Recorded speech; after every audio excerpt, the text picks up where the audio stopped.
folks.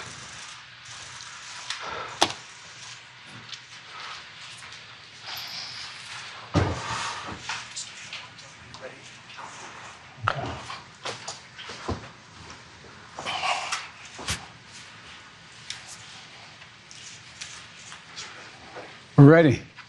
All right, we're going in 5, 4, 3, 2. Thank you all so much for being here. We're so delighted to speak to you today and to hear your stories. It's my pleasure to start the first of what would be many conversations just like this led by our president. It's also my honor today to have the opportunity to introduce President Biden to you. He's put investing in America at the forefront of his administration since day one. So with that, I'd like to turn it over to our president, Joe Biden. Well, thank you, Mayor, for that introduction, and a special thanks to all of you for joining us. Mayor Woodfin, Chairwoman Flores, Cecilia, as well as Jackie, it's good to have you all. You've all been incredible partners in the progress we made together, which, quite frankly, is why we're meeting today. 4 years ago, when I came to office, the pandemic was raging and our economy was reeling. 4 years later, we still have more to do, but we had one of the most extraordinary periods of progress ever in history of this country. COVID no longer controls our lives. We've gone from economic crisis to the strongest economy in the world, literally. A record 16 million new jobs, record small business growth, record stock market, record high 401ks, wages are up, inflation is down, way down, and continuing to come down, and the smallest racial wealth gap in 20 years. I signed historic laws modernizing our infrastructure, bringing new chip factories back to the United States. We invented those chips. Lowering prescription drug prices and lowering them significantly, fighting the climate crisis and gun violence, so much more. But the bottom line is thousands of cities and towns all across America are seeing the great American comeback story, whether they're in red states or blue, all as part of what we're calling an Invest in America agenda.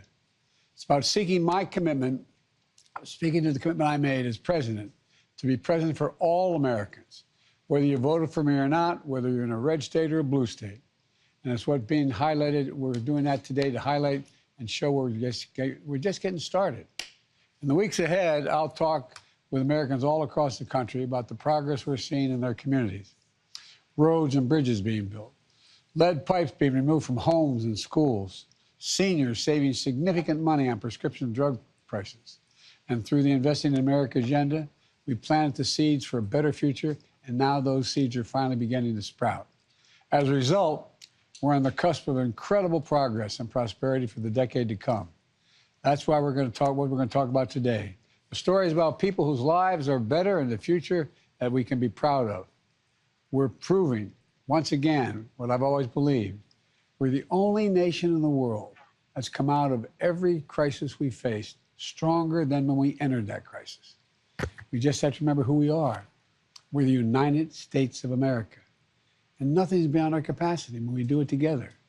So I'm going to stop there, and I'm going to turn it over to Mayor Benjamin, who I just saw recently, by the way, to get the conversation going. And by the way, Mr. Mayor, congratulations to that beautiful young child of yours. That's really, you're a lucky man. You tell me, is she already a supporter? She's a supporter, sir. Thank you, Mr. President. Well, God love you.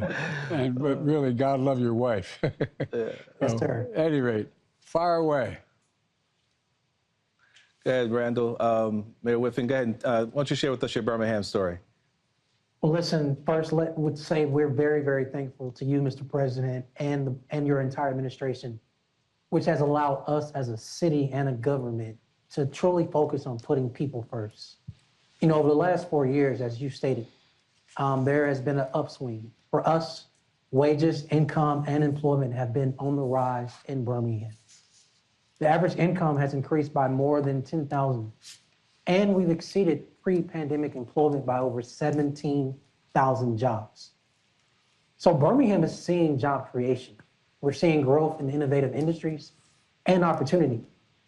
And I can say without a doubt that that is directly related to the Biden administration for your investments and support. We're also tracking along national trends as it relates to small business growth and expansion. We've even created an office of business diversity and opportunity to be intentionally focused on minority and women-owned businesses. And so again, thank you to your administration. Our opera investment has stood up a COVID relief forgivable loan program where literally 9 out of every 10 recipients was either a Black or woman-owned business. And so again, driving what your administration has allowed us to accomplish, designated City of Birmingham being allowed to be designated as a tech hub has strengthened our recruitment efforts related to enhancing our innovation economy. There are a couple other notes I want to make.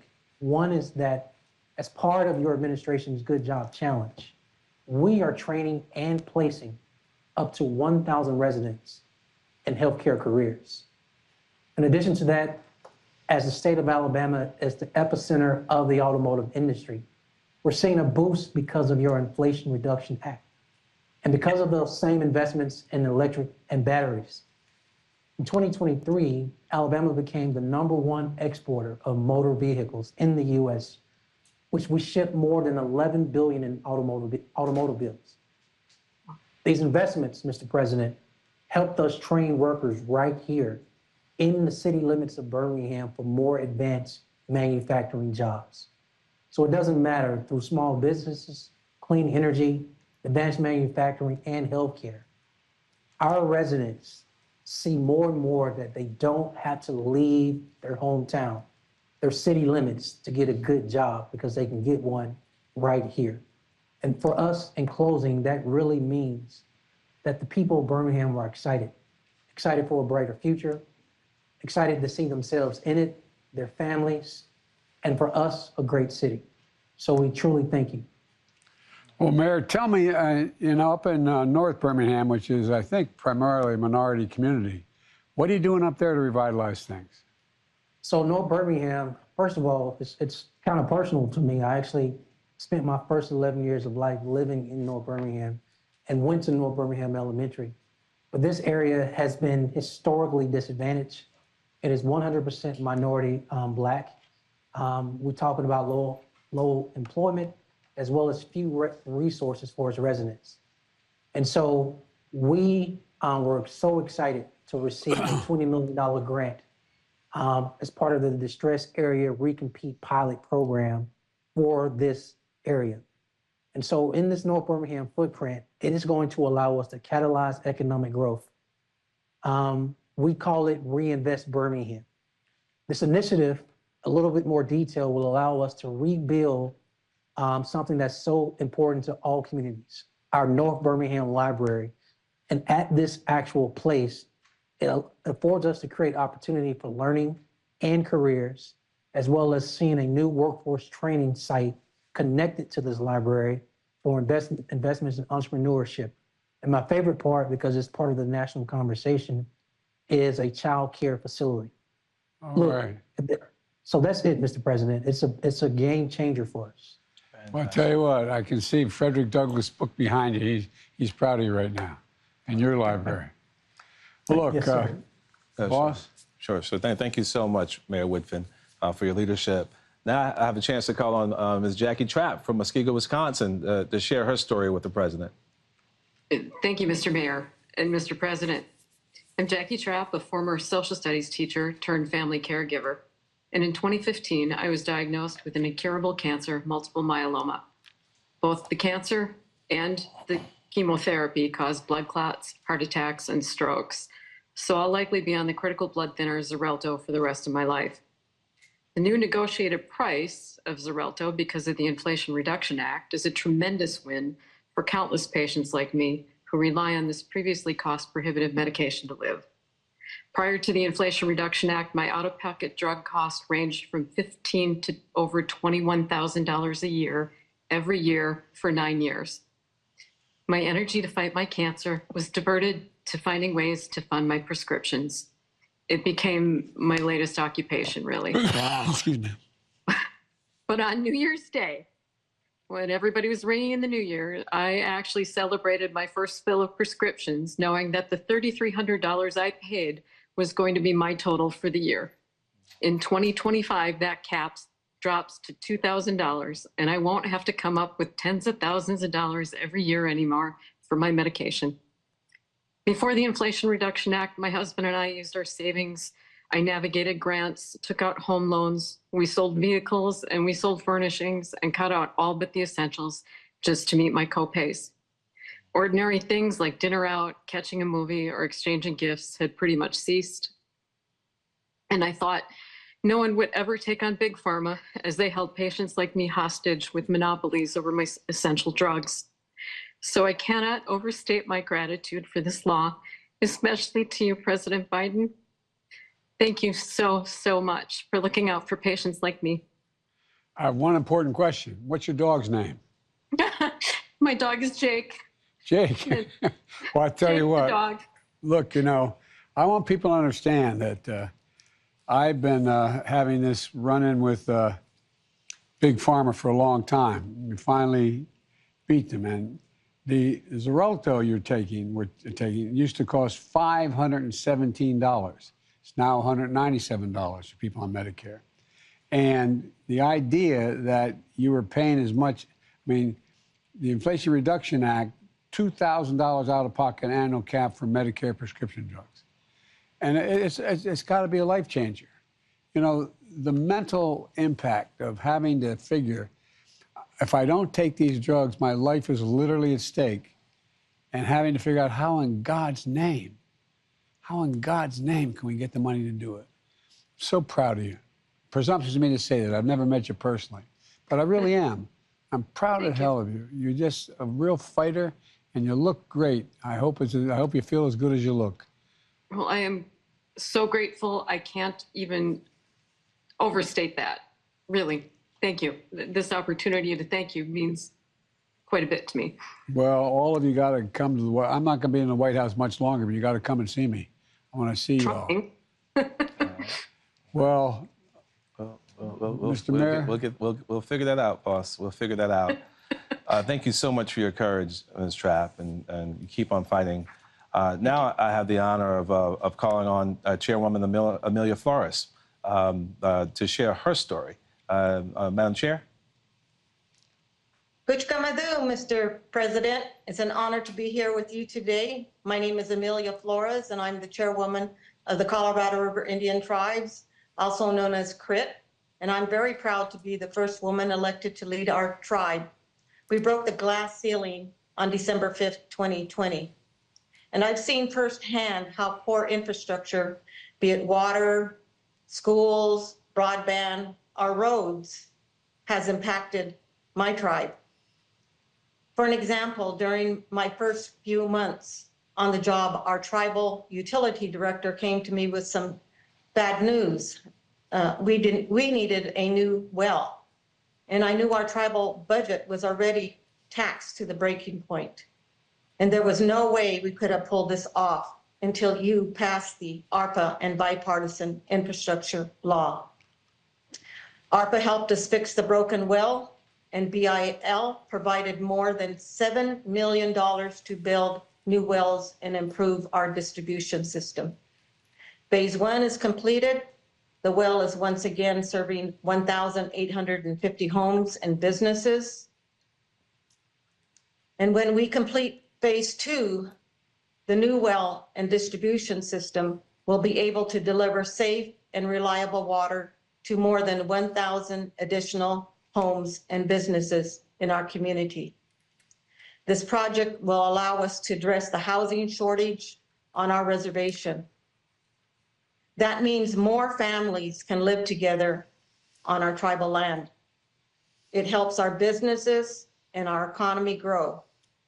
Together, that strengthens our culture and, most importantly, our sovereignty. The well and water treatment plant will have a long-term impact in our community. And I am grateful for your leadership in making that all happen, Mr. President. well, I'm grateful to you. And by the way, I learned a long time ago from a friend of mine from Hawaii, a senior senator, when I got elected as a 30-year-old kid to the Senate. He said, Joe, it's Indian nations. Indian nations. And that's exactly how you're handling it. That's how it's treated. And the sovereignty is real. And you need the help. You need the help. And let me ask you a question, Chairwoman. Sure. How are these investments helping your community see a brighter future for themselves and their families? Is there anything just beyond the water? Is it the mere fact that the water's there, that's why everybody's excited? Or it's that you're able to begin to fashion your own destiny a little bit? Well, thank you, Mr. President, for that question. And certainly, with the monies that had come from ARPA and the bipartisan law,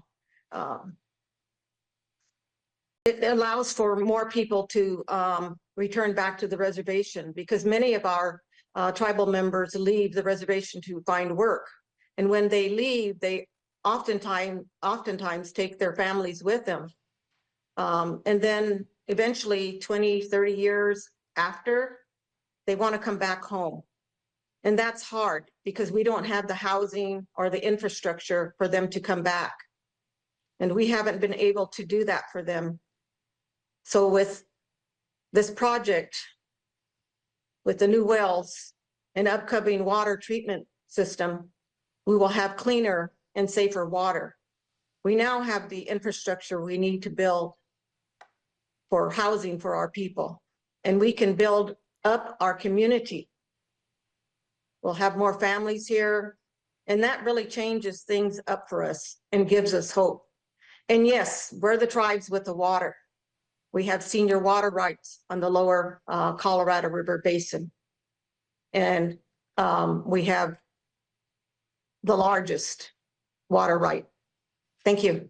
I know you do. And it's about time everybody recognized it. And we just had a photograph up on the other board here while you were talking about how beautiful the countryside is. It's a magnificent area. So thank you, and you're doing a great job. Thank you very much. Thank you. Thank you, and God bless you. Thank you. Thank you. Well, now it's our honor. We have Ms. Cecilia Moyep from Philadelphia, Pennsylvania, here to share her story. Please, Ms. Moyep, please. Thank you. My name is Cecilia Moyep. In 1966, I was a widow with 3 small children living in Chinatown, Philadelphia. I was at a public meeting when I found out that the church and school my children went to was going to be demolished for a federal highway program. The church was the heart and lifeblood of the community, so I got involved. I formed a grassroots organization to fight against the highway. We organized, we picketed, we protested, but we did have some success because we were successful in protecting the school and the church from being demolished. But despite our efforts, the Vine Street Expressway was still built through the heart of Chinatown. And even over the years, many of my neighbors and I were forced out of our houses because of other transportation projects. The Vine Street Expressway created a physical divide that made Chinatown less safe. It made our air quality worse. The construction displaced so many people from our community. But from the very beginning, we tried to get the highway capped to improve safety and to reconnect Chinatown, but there was never funding to make it happen. But now, after 50 years of organizing, thanks to you and your administration, for their investment in the Chinatown Stitch Project, this dream will finally become a reality. Our community has been asking for this for decades, and it would never have happened without your funding. Thank you so much for delivering, Mr. President, for our community. Cecilia, I know your community pretty well. I live down the road in Delaware, and I-95 went through my community. And it's not where I live, but in the western part of the city. And it divided entire communities. It's 4 lanes across, and we've been fighting for a long time. We finally got commitments. We got the money. For example, you're going to share on how $159 million from the Inflation Reduction Act and the China Stitch Project is going to reconnect Philadelphia Chinatown.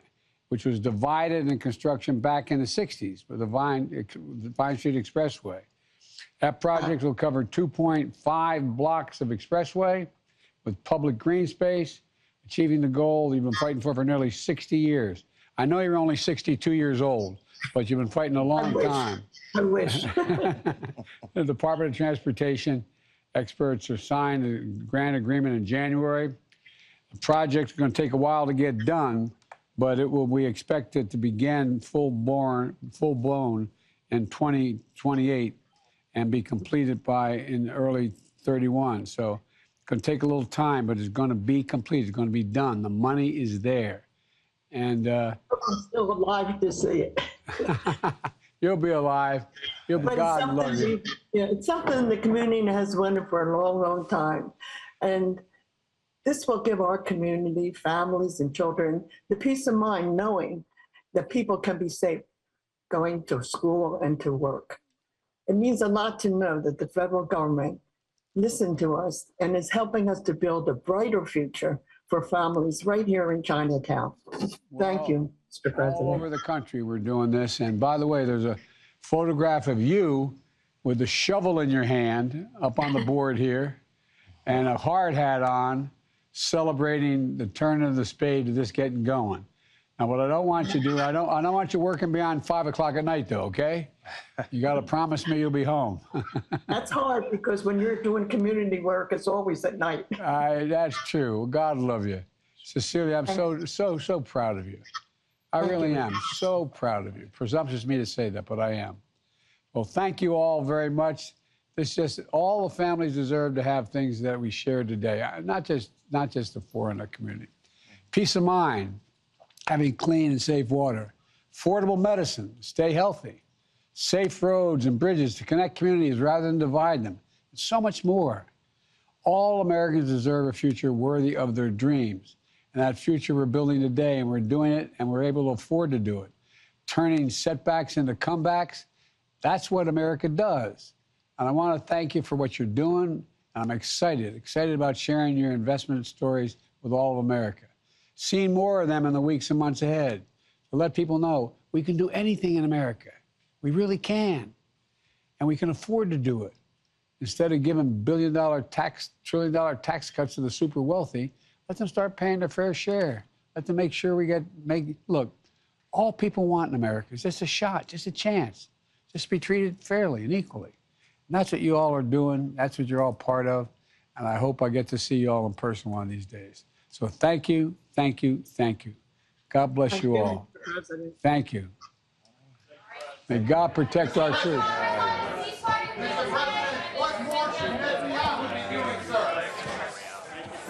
President Biden.